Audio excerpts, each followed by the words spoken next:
5:33, we have the presence of a quorum, and I'd like to call this meeting to order. The meeting has been duly called, and notice of the meeting has been given for the time and manner required by law. And we welcome all of you here tonight. We'd like to start, as we normally do, with the Pledge of Allegiance and a silent invocation. So I'll ask Mrs. Porter if you could introduce the students leading us in the pledge tonight.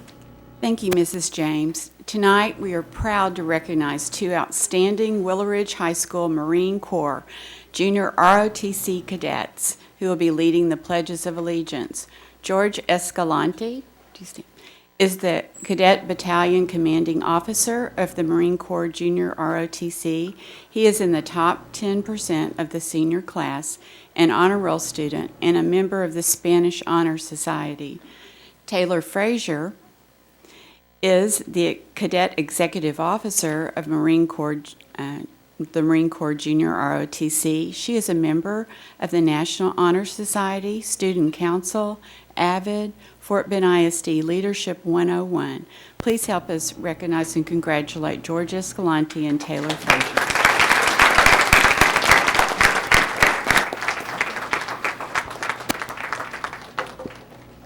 If you could come forward and lead us in the Pledge of Allegiance, please.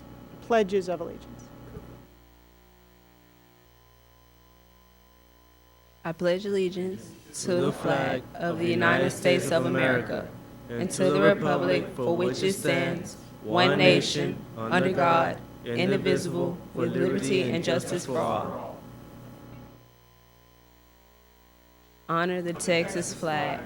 I pledge allegiance to the Texas, one state, under God, one indivisible. Thank you. If you could remain standing for the silent invocation, please.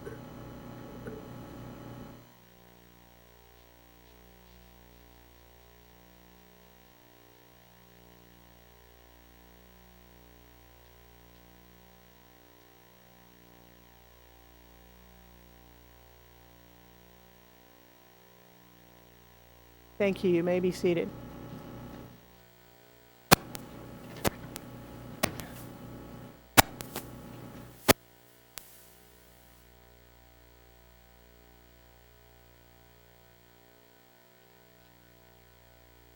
Okay, the first item of business on our agenda tonight are information items. And we have first, item A was House Bill 5, and item B was the district-wide feeder pattern alignment. And I'm going to ask with the board's permission that we switch the order of those because Mr. Leopold needs to leave early in the meeting, or earlier, maybe in an hour's time or so. So and he needs to help us with that feeder pattern alignment. So if we can do that one first, and then, is that okay? I'm getting a lot of nods, so we'll plan to do that. And then we'll pick up the House Bill 5 afterwards. So I guess I'd like to ask the board to come down, and we'll sit around the workshop table and work on our feeder pattern alignment.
Okay, thank you, Mr. Cleaver, for handing out the next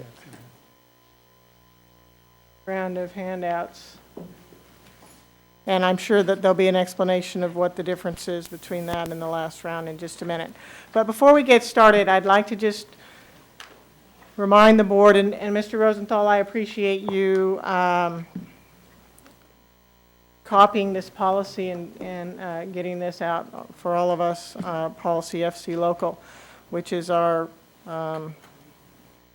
attendance area policy, school attendance area policy. And I just want to remind the board, we want to really be thinking about this globally. We really want to be thinking about feeder pattern alignment. That's what our goal is. We're trying to look at this to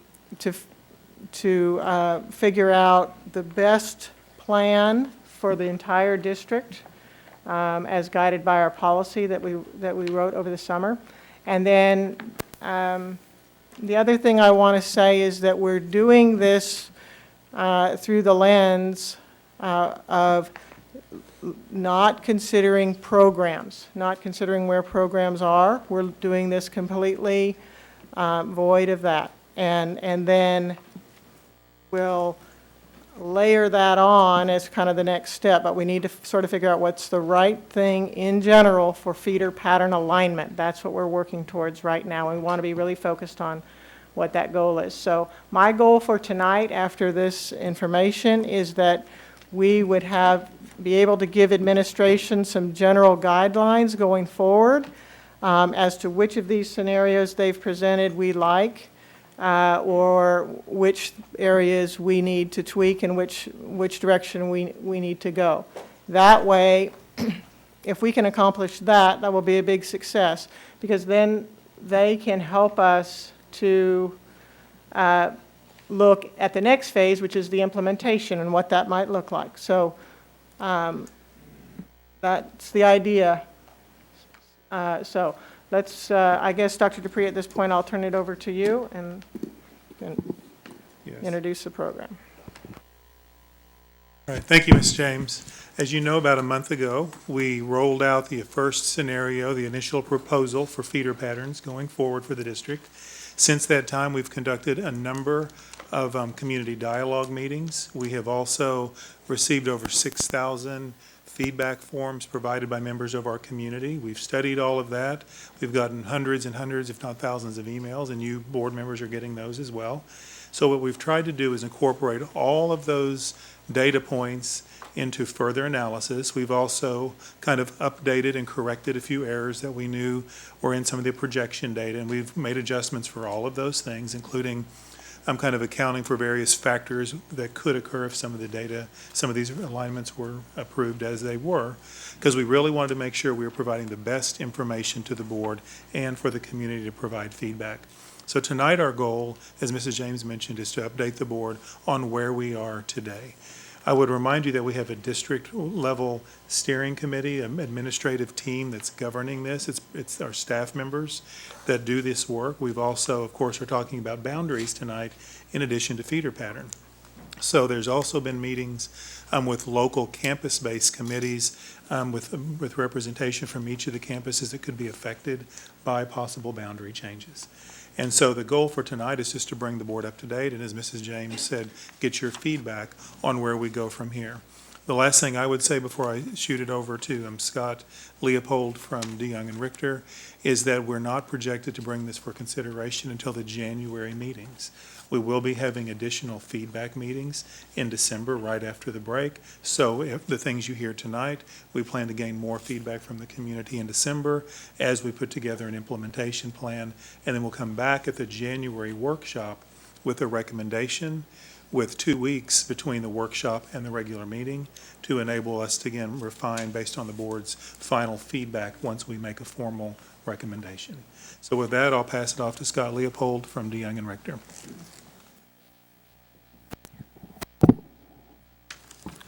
Here we go.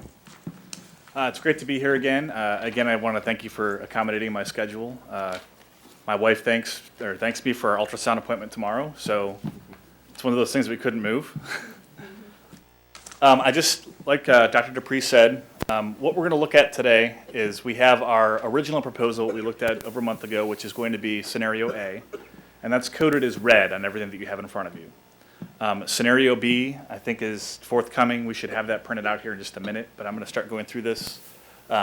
Anyway, so scenario A was our original proposal, and scenario B is another proposal that we brought to you. And again, there's no different weight assigned to A and B. There's no favored proposal at this point. These are just proposals for your consideration and feedback. So scenario B is going to be symbolized in kind of the golden color. And so that's the color code that we're looking at. And again, our current scenario is in the blue. And so as we go through this, you'll kind of see these different color codes. And so just to kind of refresh, currently we have 34 splits from elementary to middle school, 16 from middle school to high school. And then on our scenario A, we have 6 elementary to middle school splits and 4 middle school to high school splits.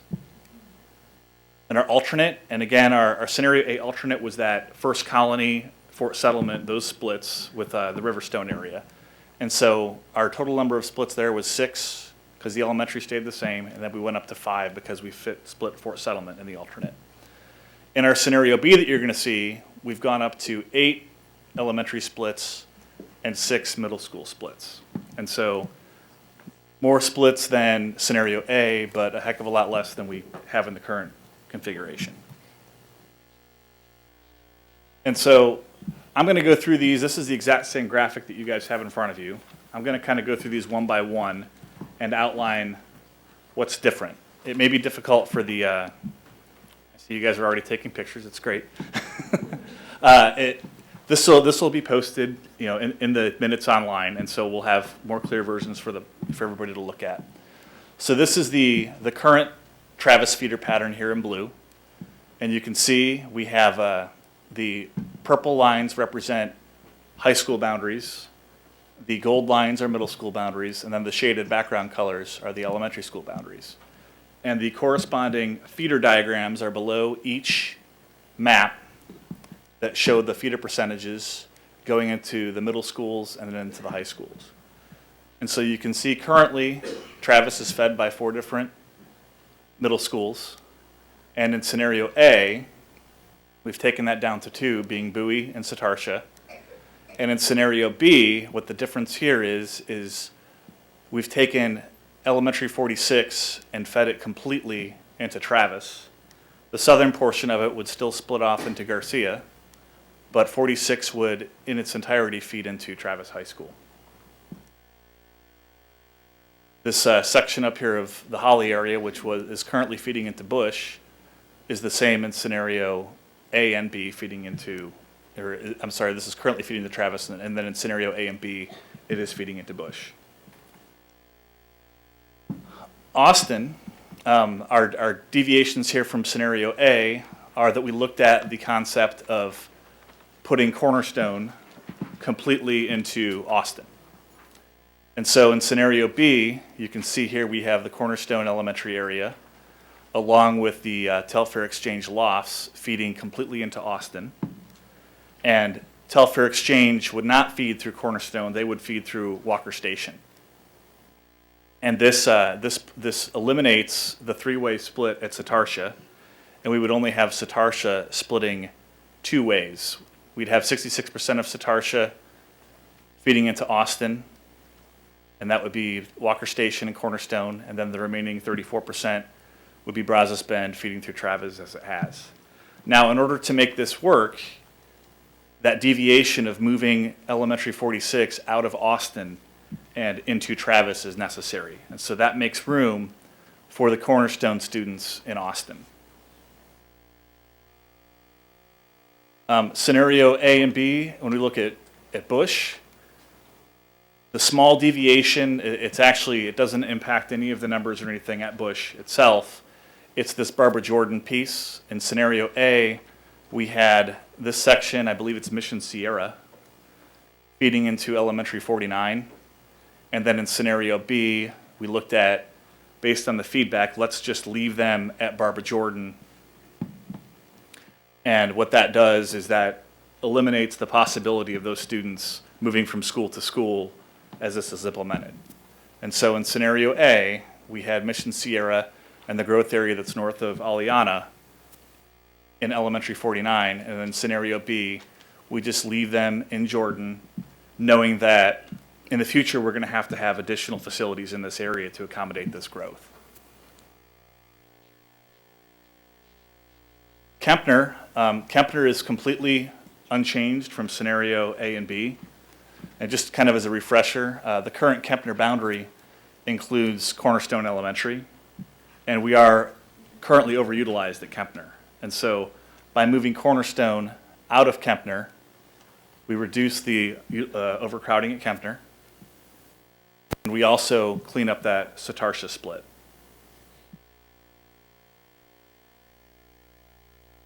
Dulles, again, our scenario A, oh, there we go, is we've moved more students into Dulles with that Barrington Place piece. We've moved, I believe it's around 50% or maybe 60% of Barrington Place into Dulles to increase utilization at Dulles. And that is unchanged in scenario B as well. Clements, we have our 4 different maps up here because we have our original configuration at Clements, we have our scenario A. Again, scenario A was moving Telfair, Cornerstone Elementary, into Clements, which would maintain the Satartia split. And the alternate, the high school boundary was the same, but it was looking at that concept of splitting Fort Settlement and having Elementary 47 feed through Fort Settlement. So that was the difference between scenario A and scenario A alternate. In scenario B, we have taken Cornerstone out of Clements and put them into Austin. Mr. Leopold, just one, Could you repeat that, the difference between A and A alternate? Sure. Please? The high school boundary as it is drawn in A and A alternate is the same. The only difference between A and A alternate was the middle schools. In scenario A, all of elementary 47 would feed into First Colony, and then in scenario B, Right. they would feed into Fort Settlement. Now in scenario B, we have basically maintained 59 as the boundary, and we've added lovingly the Lakeview Triangle into the Clements feeder pattern, and also the Avalons at Riverstone, which currently feeds to Elkins.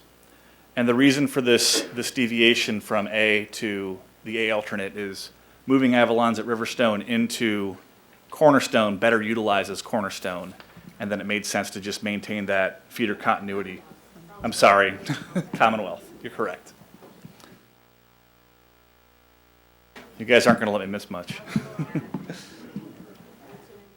Avalons at Riverstone? Okay. okay, ladies and gentlemen, could you please be quiet? It's really important that the trustees hear what Mr. Leopold is saying, and if you're talking, the people on this side can't hear.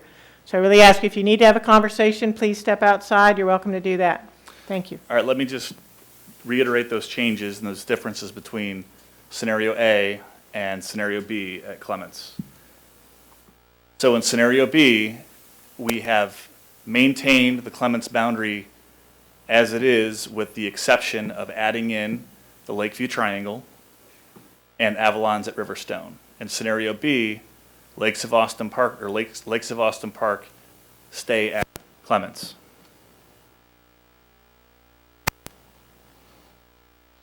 Okay, I'm going to move on. Quick question. Sure. Lakes of Austin Park and Lakefield? Correct. It's the entire planning unit. Those two. That's correct. Elkins, in our original scenario, we had moved Lakes of Austin Park and Lakefield into Elkins, and in scenario B, we've kept them at Clements in scenario B. We've taken, again, Avalons at Riverstone out of Elkins and into Clements. And then we've also added another split over here. We've split Palmer Lake Olympia proper, the subdivision Lake Olympia, would continue to go to Elkins, and then Vicksburg, and there's another growth area here. There aren't any students yet that are along the Fort Bend Toll Road, would change and move to Hightower. And so our deviations from scenario A and scenario B are we've maintained Lakes of Austin Park and Lakefield, or Lakefield in Clements, and we've added Lake Olympia back in. And so that's kind of a domino that comes from not having Telfair in Clements. By taking Telfair out of Clements, we've included Avalon at Riverstone, Lakes of Austin Park, and Lakefield. And then we also add Lake Olympia into Elkins. Scott, Yes, sir. where's the Austin Parkway split? You got 75% to First Colony, so I'm assuming the other 25% to Fort Settlement? Are you looking at the current or the proposed? The scenario B. So when I'm looking at Austin Parkway, I've got, are we sure it's not on different feeder patterns? Because I think they all feed through First Colony, just some of them feed into Elkins and some of them feed into Clements. Yeah, so on the Clements Okay. feeder pattern, Lakes of Austin Park and Lakefield are on that, and then they're not on the Elkins. That's Does correct. that make sense? Yep. And so all of Austin Parkway will feed First Colony, and then they will start at the high school level.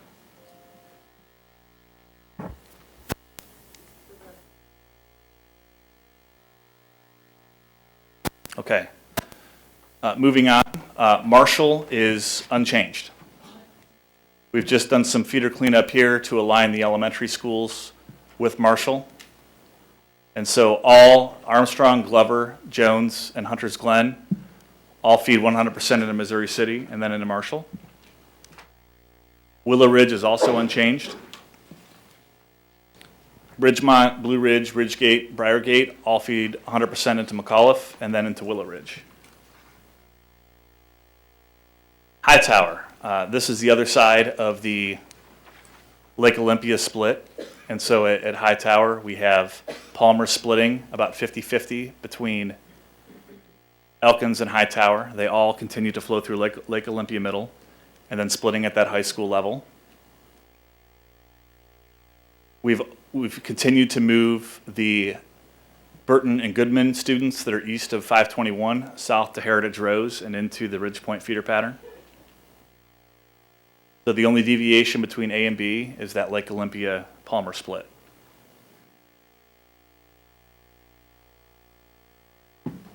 Ridge Point.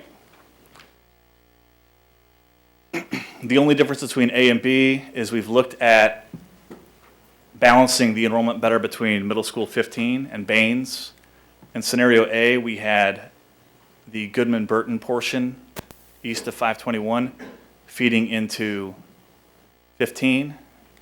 And in B, we've kept them at Baines where they currently are now. And so we feel that's a better utilization balance between those two schools. And one thing that I want to point out is we'll have this fixed in the next revision, is I believe we have a Scanlon Oaks split here at Ridge Point between 15 and Baines. That's not the case. That would feed, Scanlon Oaks would feed 100% into 15. And so we'll have that revised on the next version. And so we would have Schiff, Sienna Crossing, and about 50% of Heritage Rose feeding into Baines. We would have Scanlon Oaks, Elementary 48, and the other half of Heritage Rose feeding into 15. And what that also does is in scenario A, we had about a 90-10 split at Heritage Rose. And this increases that split to 50-50, which is better if we're going to split an elementary school, having it be a higher percentage split. I have a quick question just on that one. Just Sure. a clarification. We are keeping, I think it's called Silver Ridge. Correct. Where are they at? So Silver Ridge is currently at Schiff. This is planning unit 244. And when we had our focus groups last week, we talked about the idea of moving them to Heritage Rose, But since, in some internal discussions, we've left them at Schiff. And so our areas that we'll be moving to Heritage Rose are the exact same areas that would be moving to Heritage Rose from scenario A. And so that's the Creekmont area, and I'm trying to think what the other one was called that was up there off of 6. Apartments. There's apartments that were off of Sienna Parkway. In the Newland, Correct. That's in, Newland Estates. yeah, and that's also in, in the same planning unit as Creekmont. Okay, so what we looked at is there were some areas that had some extensive feedback. And so what we did is, these are areas that we may have changed, that we come back and we look at policy.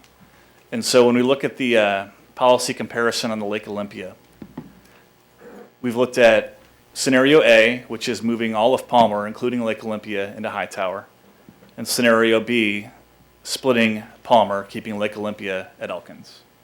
And so when we evaluate this with policy, both of these maintain the neighborhood concept because Vicksburg and Lake Olympia are separate neighborhoods. Scenario A eliminates or prevents and eliminates overcrowding. Scenario B does not, because we're taking students in scenario A out of Elkins, which is where that growth is. And scenario A moves them to Hightower, which is also an underutilized high school. Scenario A allows for future growth. Scenario B, kind of the same concept of that, not moving students into Hightower, which is the underutilized school. Scenario A does not keep distances traveled by students as short as possible. We acknowledge that Lake Olympia is closer to Elkins than it is Hightower. And so this is one of those things where we have different portions of the policy that we're checking off and some that we aren't. Minimize the need for student transportation. In either case, neither of these students would be walking to either Hightower or Elkins. And so this is just kind of backing up and looking at this through the lens of the policy. Telfair. In both scenarios, A and B, so scenario A, Telfair would move to Clements. And scenario B, Telfair would move to Austin. We keep the neighborhood together in either scenario. Either scenario prevents and eliminates overcrowding because we're eliminating that overcrowding at Kempner. We allow for future growth. Both of them do that in different ways. We keep distances traveled by students as short as possible. Telfair is geographically closer to Clements than it is Austin. And so we have that checkbox in that portion of the policy, and we don't have it in scenario B. It's actually about twice the distance to Austin from the center of Telfair. And again, all campuses to house students safely and provide adequate service to all students. So in either scenario, that's the case. Lakes of Austin Park. Again, we maintain the neighborhood concept, and I've got Lakes of Austin Park and others. So Lakefield. Maintaining the neighborhood concept, eliminate and prevent overcrowding, and scenario A and B do it in different ways. Scenario A, through Telfair and that whole pulling everything to the center, and scenario B, better also utilizing Clements, but in different ways. Both allow for future growth, keeping distances as short as possible. I did the math today, and from the center of planning unit, I can't remember which one it is, but Lakes of Austin Parkway, I believe it's about 3.5 miles to Clements, and it's about 3.75 miles to Elkins. So technically, Elkins is, and again, minimizing the need for transportation. In either scenario, they would both be eligible for transportation. Creekstone Village, this was another area that we talked about. God, could you just back up on that last one? Sure. I think we should have had another bullet or whatever category for follows the feeder pattern concept. Correct. I stuck with the original 6 points, and what this does, Lakes of Austin Parkway, currently Austin Parkway is splitting between Elkins and Clements. And in scenario A, by moving all of Lakes of Austin Park and Lakefield into Elkins, that cleans up that portion of the feeder pattern. And scenario B maintains that split. And so on our first slide where we had, I believe it was 8 splits now, that is one of the additional splits when compared to scenario A. The ironic thing is that when Mrs. Bailey and I were here to look at how Jacobs was computing the capacities, this was probably, last February? And we were back here with the Jacobs and Mr. Richter. And that was the example. That was his prime example of the feeder concept. So with scenario B, you're kind of punting on that one. So Creekstone Village, this is in both scenario A and B, currently Creekstone Village is feeding to Settlers Way, Fort Settlement, and Elkins. And in both scenario A and B, it would be feeding to Settlers Way, First Colony, and Elkins. This is something that kind of came out from the feedback and from the focus groups that Creekstone Village may, they're part of Riverstone and, should be considered for 47 and staying at Fort Settlement. And when we looked at all the numbers and everything, and if they stayed in there, we're looking at opening 47 at, 110% capacity. And so, and at the same time, underutilizing Settlers Way and possibly Austin Parkway. Let's go ahead and talk about the scenario just a little bit. Just let me clarify something for the audience. Your comments are very welcome, but you can't participate in this conversation. Please write down your questions. There'll be an opportunity for feedback on the website. Okay. When we met yesterday, I can't remember the neighborhoods now. So can you remember we were talking about the crossings 1 and the Yeah, crossings 2? the crossings and Crossing Can you Cove. break that down for me right now? Sure. What we've done is in scenario A, we had some overutilization at Settlers Way. And when we looked at, what could we move from Settlers Way to Austin Parkway? Creekstone Village was too large. It's about 300 students or close to. And the cove, the Crossing Cove and the crossing were something that could logically be moved from Settlers Way to Austin Parkway. And so in scenario B, that is another deviation. And that gets us another year or two of utilization under 120% at Settlers Way with that change. Okay, so you would be, this is going to be a new change for those 2 neighborhoods right now? Correct. Under this scenario? And so that's a group that we'd have to engage and make sure that we had representation for the December 1st and December 3rd community meetings. Okay, so they actually used to be zoned to Austin Parkway. And I guess all this will shift into motion when 47 is open. Correct. Okay. Second question on, and that's what you're going to be changing there, right? To relieve Settlers Way, you're going to go, okay, so Creekstone will stay at Settlers Way. Correct. And Brookside, where does that one go right now? I think Brookside is right behind Elkins, is it not? No, that's Stonebrook. Stonebrook. Brookside, I think, is on the other side of Creekstone. I'd have to look at the map.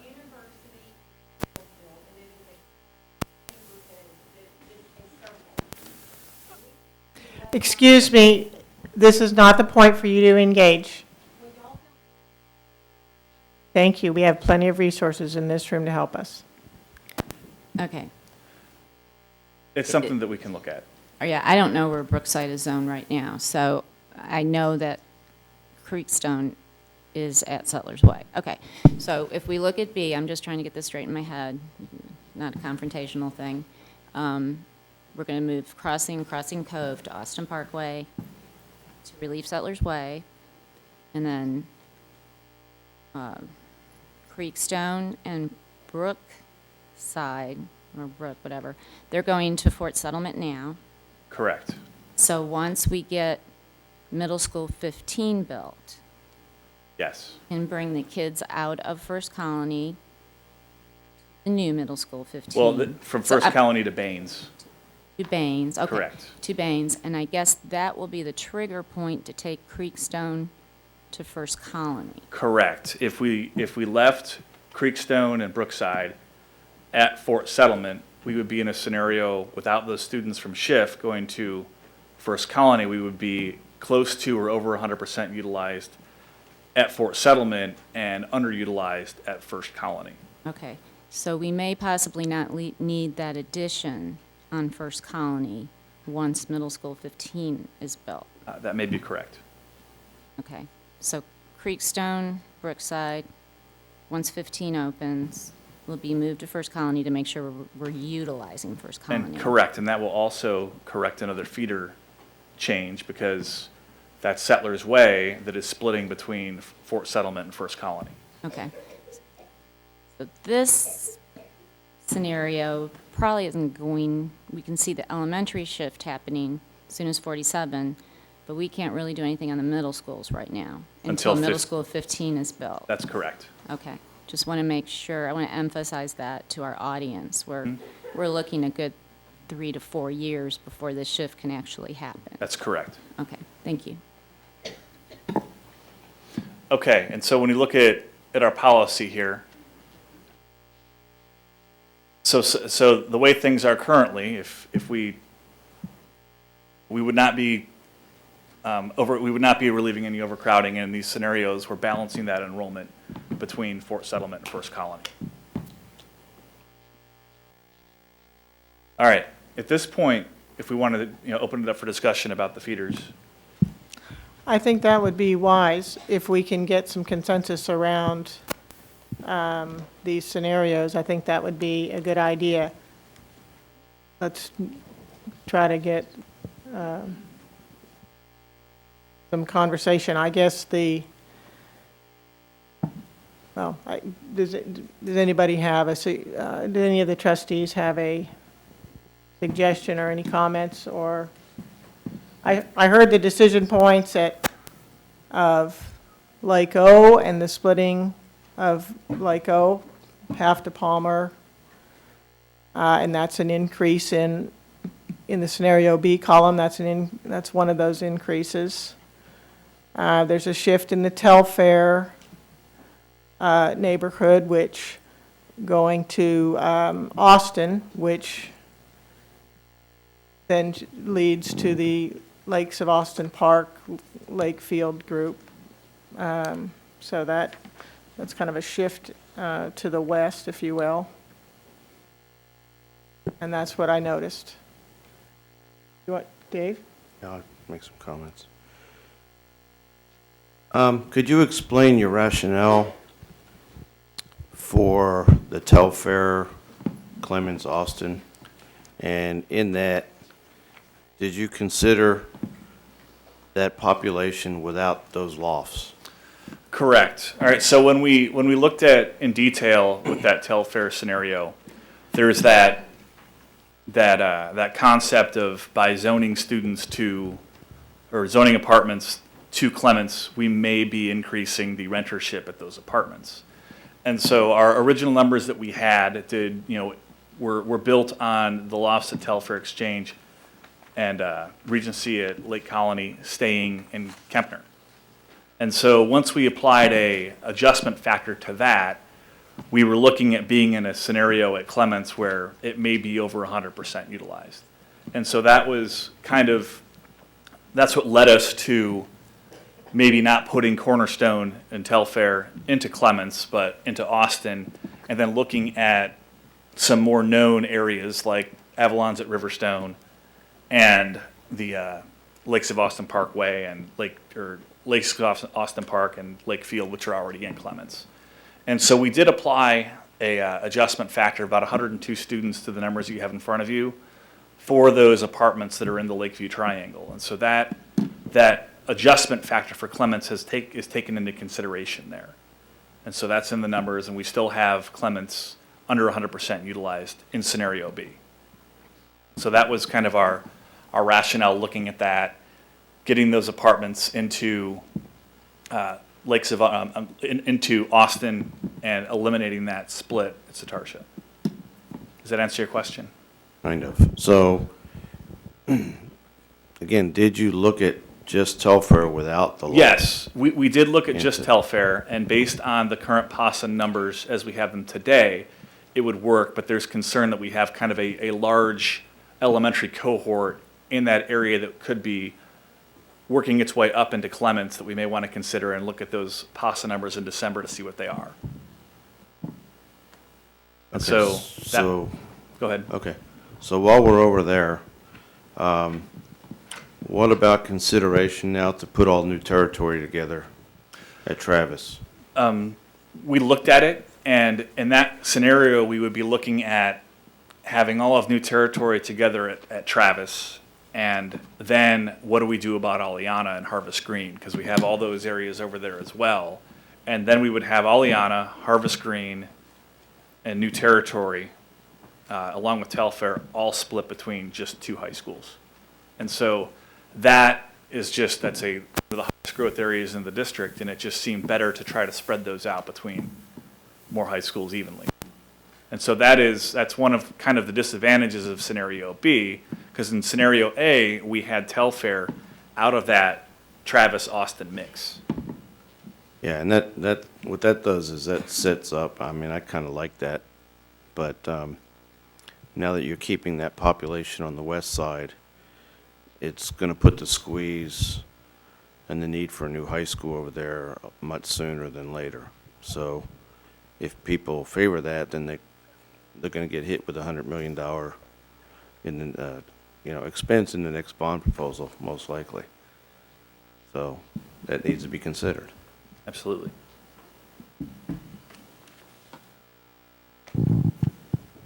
Mrs. Bailey, go ahead. One question is related to Mr. Rosenthal. The lofts at Telfair, those apartments, those are going to be zoned to Austin. And I would still use that 100-student Okay. factor for Austin because I consider all of our high schools good high schools, but there is an Austin factor too. So while we're talking about those high schools, just looking at the numbers here, on scenario B, you project Travis to have plenty of space looking 5 years out. Correct. But because we have put all of Aliana into Travis in order to accommodate Telfair and Cornerstone at Austin, that could accelerate quickly depending on how quickly Aliana builds out and how hot that market is in that area. So that's just one thing to kind of be cognizant of moving forward. Okay, Because we also, in addition to Aliana, we also have Harvest Green in Travis. That hasn't even started yet. okay, I understand that. Thank you. Mr. George? Yeah, going back to Elkin's proposal, we talk about, I'm trying to understand it because Sure. I don't know, maybe I didn't get it. So you're saying you considered Crossing Cove, Watersco Reserve, and Parkside. All that area fall into, did you consider that taking out of 47? Are we And talking? maybe we doing that, I don't know, I'm just asking you, so maybe we can accommodate Creekstone into 47 by doing that. I would have to look in detail, specifically on where those are. We've got a lot of neighborhoods to consider. But when our rationale for looking at this was first looking at Commonwealth, because that's where the immediate overutilization is. And when we started this, we looked at what if we just take the section of Commonwealth that is in Elkins currently. And when we did that, we opened 47 over 100%. And so that's why our first deviation was that Avalon's at Riverstone, which was more closely directly adjacent to. But that's a small segment of Riverstone anyway. Avalon at Riverstone is a small. So what I was wondering is, because some of these subdivisions I mentioned, they are already going to First Colony. They are already in First Colony. and either they go to Ocean Parkway. And for example, I had a conversation with one of the residents. He said Ocean Parkway is kind of walking distance for him. And so they are already feeding to First Colony. We haven't, as this is proposed, we don't have anybody that we moved from Settlers Way or Austin Parkway into 47. It's all completely Commonwealth. Okay, yeah, okay. Okay. Does that answer your question? I was a little, So again, I'm trying to understand this. So is that a possibility we could look into that scenario? we could look into a scenario like that, but we investigated looking at moving more into Commonwealth to, again, move that 47 boundary further east, and it's almost like we're moving too much of a growth area, because this area of Riverstone right here is projected to grow quickly. Yes. And the fear was that we'd have, Riverstone, or I'm sorry, 47 at 100%, over 100%. We'd have Commonwealth over 100%, and then we'd have Settlers Way and Austin Parkway underutilized.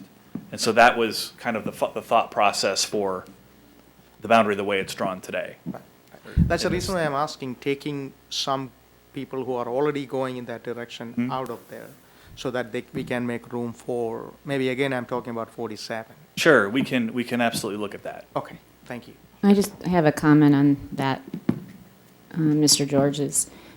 If you would do his scenario, you're going to take away from Austin Parkway. They're going to be underutilized, and you're going to add more to 47 under his scenario, because all those neighborhoods have been zoned to Austin Parkway since they've been built. I think to take away, you're going to see Austin Parkway's Numbers drop. population drop by doing that. So why break? It's working right now. I wouldn't recommend that. And you're also splitting an elementary school into how many? So I don't know. I think that would take away from Austin Parkway. Besides, 47 is already full. Right, that's what I was going to say. So why would you add more to 47? Doesn't make any sense. Right. Okay, so let's have some conversation amongst ourselves if we can, to try to figure out what direction we want to head on this. I still have a 47 question. Go ahead. The apartments on University, Correct. kind of just south of Avalon at Riverstone. Mm-hmm. Is that scheduled for 47? Yes. And what would happen if that went into Cornerstone, if you're worried about undercapacity there? They have, I mean, per the PASA projections, we're not talking about deviating because they're at Elkins now. And so we had not applied any factor to that, but it's something that we can talk to PASA about for the next round. But that would mean they'd end up at Clements too. If you They put them into Cornerstone, Oh, you'd want to keep them, not Cornerstone, Commonwealth. Commonwealth. I'm doing the same thing you did. I believe that, I believe they are not in the planning unit with Avalon's at Riverstone. They are separate from that planning unit. Right, but I'm saying if you were saying earlier that there's a risk of Yes. Commonwealth I, being underutilized and 47 being overutilized. if I recall correctly, 227A was Avalon's at Riverstone, and 227B was completely undeveloped, and that was what we were looking at that could overwhelm Commonwealth. We didn't even get even further east yet. We had just looked at 227A and 227B. But Avalon's at Riverstone themselves would certainly not overwhelm Commonwealth. Correct. So I'm just wondering, just maybe take a look at Sure. those apartments too. Okay. I mean, they're close. Okay. And And they are on the other side of University, and we Mrs. Bailey and Mr. George and I, when we met with you yesterday, we kind of looked at talking about actual boundaries, and that would kind of be one. Sure. So- Absolutely. We can look at that. Absolutely. Commonwealth is a little bit underutilized, is that correct? Well, after It's- this goes into effect, It's the balance of trying to maintain that feeder. The more we add to Commonwealth, we may be helping Commonwealth's numbers, but we have to think vertically. What does that do to? well, and that's what I was saying. Once Yeah. they're in Commonwealth, they're going to tend to end up at Clements. So that may, you got some We have to pressure look on at there. how many apartment units we're looking Yeah. at. All right, thank you. Mr. Burdine, do you have some comments? Yes, ma'am. Just for clarification, these are both comprehensive scenarios that you cannot pick and choose from, correct? That's correct. There are moving pieces in both scenarios, and they can't be interchanged without analysis to see if it's even possible. Okay, and then long-term, in your opinion, which one of these scenarios provides the most efficient long-term planning? I believe that scenario A would last longer because it balances that utilization at Elkins and it pulls students from the periphery into the core a little better than scenario B, but it impacts more students. And so that's kind of the trade-off. And I guess how soon do we want to be back here looking at these scenarios again? That's another question. I mean, I believe that scenario A may last longer. Scenario B, we may be back here again in 3 to 5 years, looking at the same things in some of the areas that we didn't move now. or Okay, May not move now. that's it. Thank you. Do you have an opinion, Mr. Burdine? What type of factors should we be looking at? What types of things should we be looking at? Does anybody want to comment on Well, that? It- I mean, I thought we were here to do some long-term type of planning. And so that's a concern of mine is to, I know we'll have to come back and have this conversation again in a few years, but if we can utilize what we currently have as long as we can, like Mr. Rosenthal said about building another high school, that's another big piece to bite off. So that's something to consider, especially if we're trying to be considerate of our funds. So, Okay, so long-term issues, that's a good point. Okay?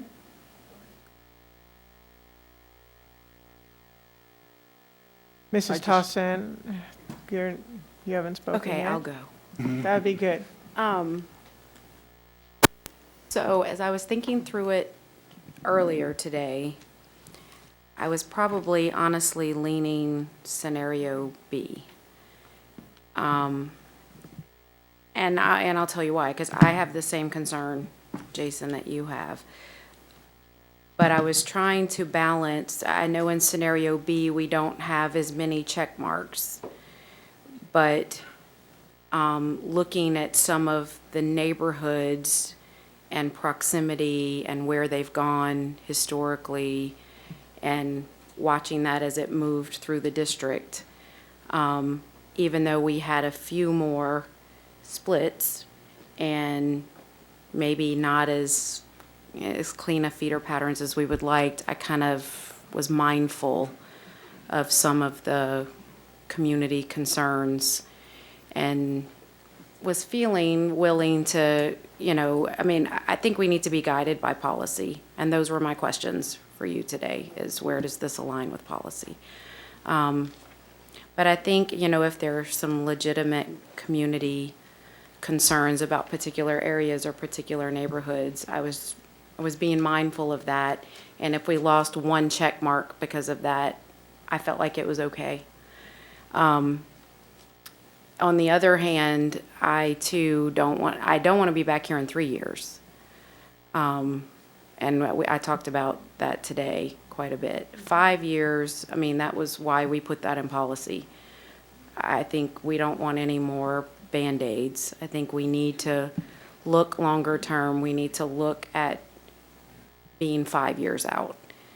If you tell me this is only going to last for 3 years, understanding that that's a projection, I get that. That would concern me a little more, looking at the two scenarios. So for me, I guess it's a balance. It's a balance between the two. I was leaning scenario B simply because I felt like it addressed, it did a good job with policy, but it addressed a few of those areas of concern. So I don't know, that's my feedback, but I'm open to other. I think that's great feedback, because I had a similar feeling to you in looking at scenario B, because it seemed to react to a lot of the community input that we've received, and I think that's good. We want to be sensitive to what the community says, but as I look through this, scenario B, while maybe there's some higher utilization numbers, I don't see any in the next 5 years that are in the red. So I don't know that that eliminates scenario B. No, I don't think so. I think it's just one of those things that we want to look at, when we get those new PASA numbers in December and make sure these are all still holding, because they have some more information now than new information now that they didn't have last year when we were going through this. And so I think it's just important to run this through that second layer of analysis Okay. once that data is available. And that gives us a trend then, too. Mr. Rice, your questions or comments? Well, my comment is similar to Mrs. Tasson's in looking at scenario B. I heard you say that we have a few more broken feeder patterns, if you will, two more, but it impacts fewer students in scenario A, and still we are staying out of the red for at least 5 years. And so I think that when we look at data and numbers, that's important for us to do. But understanding and realizing that our kids aren't statistics. They aren't numbers. They're people. So if we could, if we're going from 34 splits from elementary to middle down to 8, and from 16 from middle to high down to 6 in scenario B, I think we've done a pretty good job of trying to balance it for the next 5 years, maybe longer. I realized we were going to receive some additional information from, is it PASA in December? So we'll have to take a look at that. But if it impacts, especially neighborhoods that have historically been zoned, Lake Olympia, for example, to Elkins, which is actually closer to Elkins, I think we need to give that serious consideration. Bailey? I think it's really good that we listen to the community. I think y'all did a really good job coming up on scenario B. Getting back to the PASA data, the live-ins, that they did that in January, right? Of this year, I guess. January of 2014. Okay, so they looked, when we look at the live-ins, at that time they were actually enrolled. Correct. Okay, so we can see some significant changes, because I was comparing some of those projections to actual. And like at Holly and at Seguin, I think, the actual numbers are lower. So I just wanted to make sure. Yeah, and when we get that data they're gonna look in, at we that could again. be something so totally different. I mean, some of those areas may be pushed out another year, depending on what the developers are doing. Right, okay. I think what I just want to keep in mind to the community, I think this is a good, solid plan, B. I think we took feedback. I think you might just have 4 middle schools feeding a high school just because of special circumstances. But again, we're going to be opening it up for comments. So December 1st and 2nd, so. First and third. First and third. So anyway, I like B. All right, do we have some more comments? I've forgotten whose turn it is. Mr. George, go ahead. Yeah, I just wanted to echo on Mrs. Tasson said, Mr. Rice said. Last night we were meeting and I thought the scenario B is incorporating a lot of feelings from the community and feedback, whatever you call, and I think we are going to have much better success. And I didn't know that this is going to be only 8 and 6 when we were talking. I didn't know that. But looking at that number, I believe we are kind of fixing almost. So 98% of the issues we had with scenario B, and I will support along with my colleagues, and I think that is I support scenario B. Thank you. Thank you, Mr. George. Mr. Rosenthal? Yeah, I just wanted to comment, I was actually surprised also to see those numbers. When I first took a look at this, I thought it would be much higher. So, yeah, I guess my original comment was going to be that I think the community values some of these circumstances more than they value feeders. And in some instances, it's definitely true. But the fact that it's still much lower than what we started out with is, at least I'm okay with this for now. Okay, so what I'm kind of gathering here is that the board is feeling comfortable with scenario B, but our hesitancy would be in long-term projections and making sure that the PASA data is not putting us at too much risk for having to look at this again in the short term. We're comfortable with something that can look out 5 years, but what I'm hearing is that if that's possible, then I think we can be comfortable with this plan. If the PASA data comes back and shows us something different, then we need to consider some of these other things we've talked about. You've done an excellent job reducing the number of feeder splits, which is exactly what we were looking to.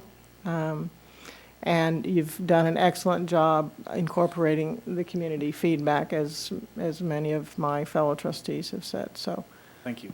I think that, can we? I just had one last comment. Yeah, because I know we want to hear about the boundary changes Yeah, too. so just, Go ahead. just to let the community know that, I mean, we did receive, in addition to all the feedback that you guys crunched, we received the emails as well, and I know I was reading all of them. I know my colleagues were reading all of them. So I just wanted to make that statement that I know Scott and Beth and your team vetted everything and went through, and anything that was proposed was looked at. So I did just want to say that, because I know that you guys did that and that you took it very seriously regardless of how few comments there were. You looked at everything. So I just wanted to put that out there. Right, and I think the comments were very well vetted and very well considered, and I would just encourage the community that we do hear what you're saying, so please write thoughtfully, and we look at it and we consider it, and we've run it through the mill, as you will. So, thank you. So I'm going to encourage you now to go on I to. do have, sorry. I'm sorry. One more. Go ahead, Mr. Rosenthal. Scott, on the comments, were you able to verify that the comments and feedback that we're getting online are actually legitimate, and we're getting one per IP address? Currently, the K-12 Insight folks who did our online survey, when they're reviewing the feedback, they look for anomalies or more than 3 coming from one IP address, and they fed back to us today that they've not found a significant number coming from more than one IP address that seems outside of the norm. But they did want us to give them some feedback on our internal IP addresses, if possible, so they could run that scenario. But there was nothing that flagged them when they went through their typical process. Okay. Thank you.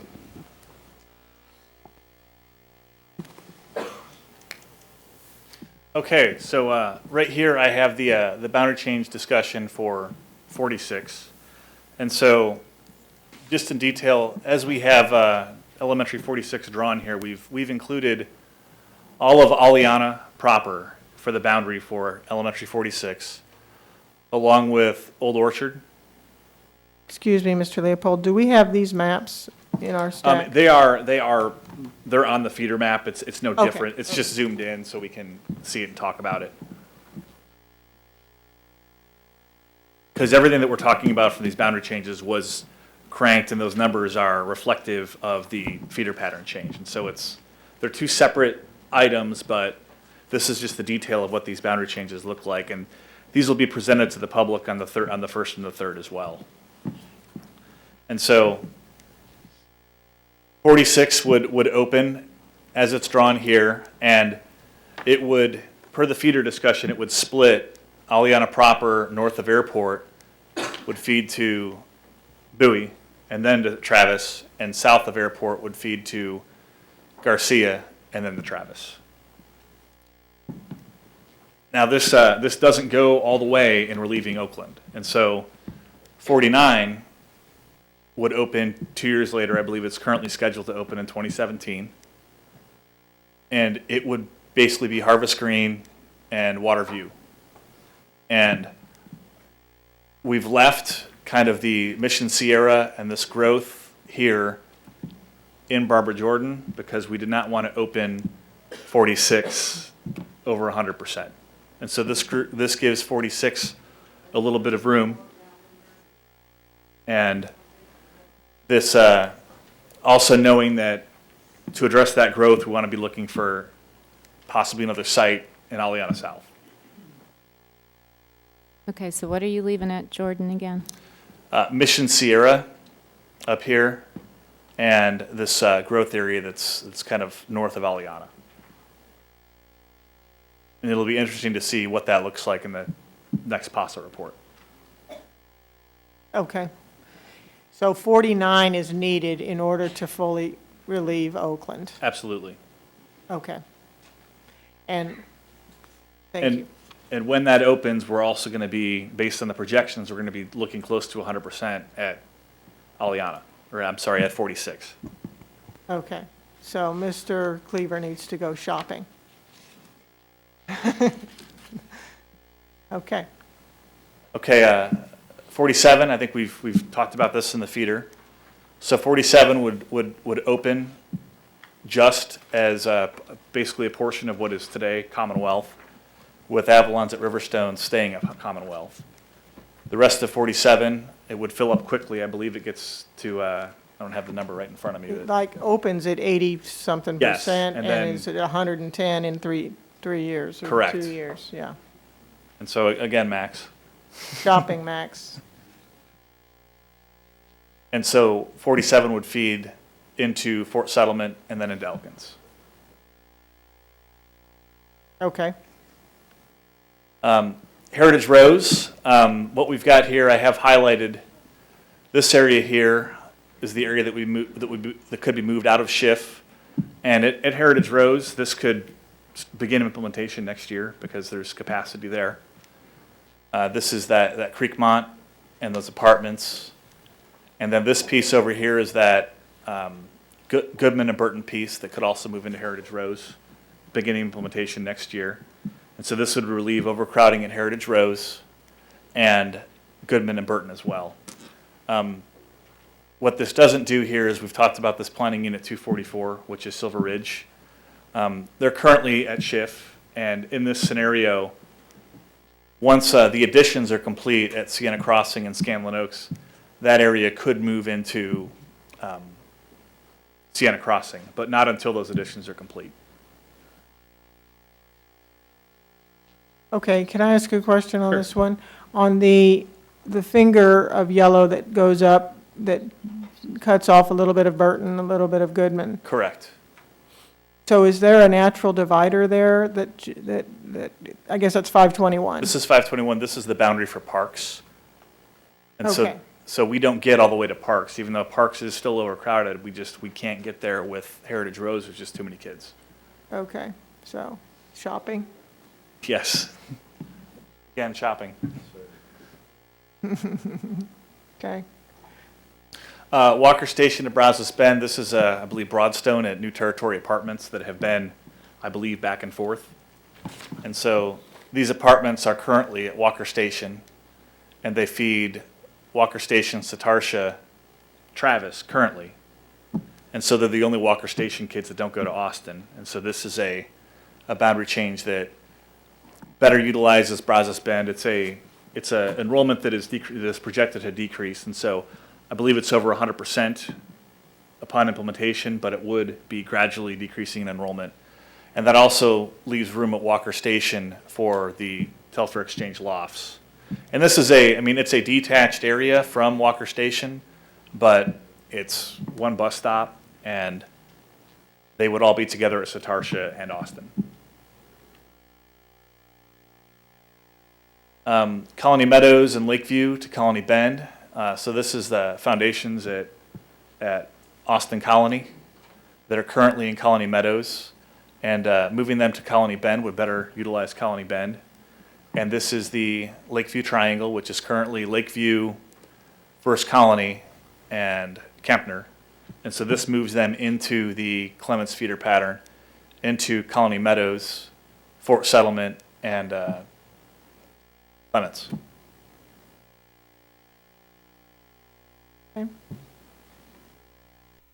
Do we have any board comments or feedback on any of those scenarios at this time? Now, what's the projection for Colony Bend once that happens? Is I it- believe it's still relatively low. Yeah, I think it's a 95% on there? And that's another one of those schools that, as we update the PASA numbers, we're also looking at capacity. And that's Colony Bend. It's a facility that we may feel the capacity may increase once we review that. And is there more room at Colony Bend or at Colony Meadows? Which We're one looking at is, A. We need to look at B. coming through too many pieces I- of paper? Yeah, we're gonna look at B for this one.